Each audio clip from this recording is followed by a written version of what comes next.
Hello, this is 3B Aquatics again with a DIY project that I've been working on.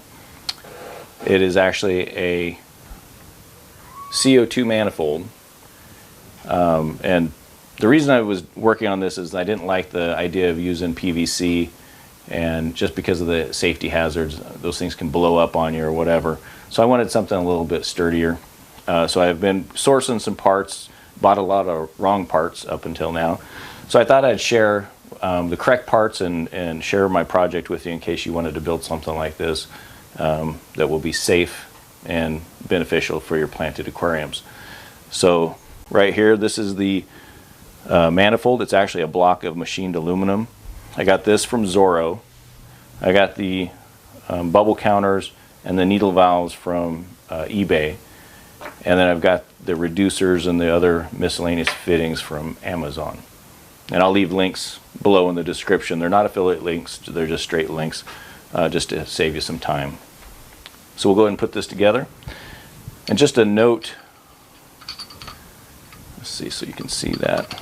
Just putting a plug on one end. It's actually got threads on both sides, so plug one end. And then on the other side, put a reducer.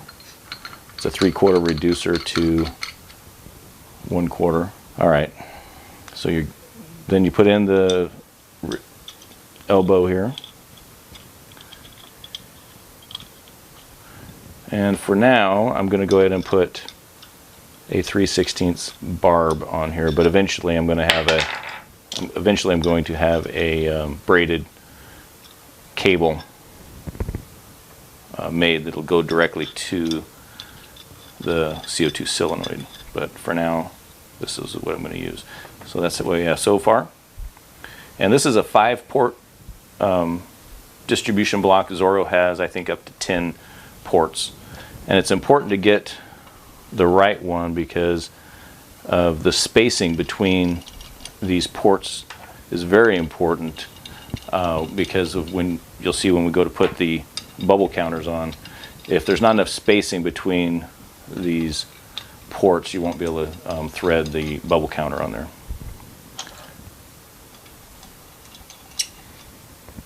Alright, so now we're going to thread the needle valve. I'm not going to use any thread lock on these right now, or thread tape, thread seal tape, whatever you want to call it. I'll put some on there later. I recommend that you use the heavier, thicker thread tape, just because you are dealing with a gas. Let's see if you can see that. Alright, my assistant Michael is nodding yes, we can see that.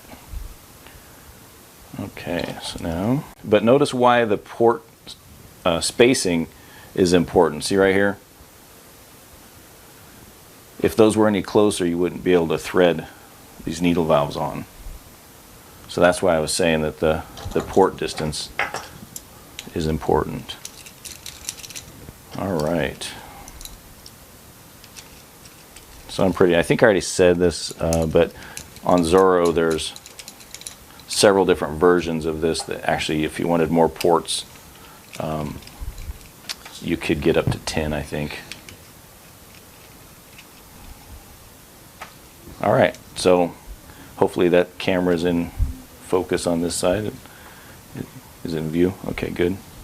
So there you have it. This is the CO2 manifold that I came up with. Let's show it up here. Am I in frame? All right, good. My lovely wife is behind the main camera, so thank you, Janisa, appreciate it.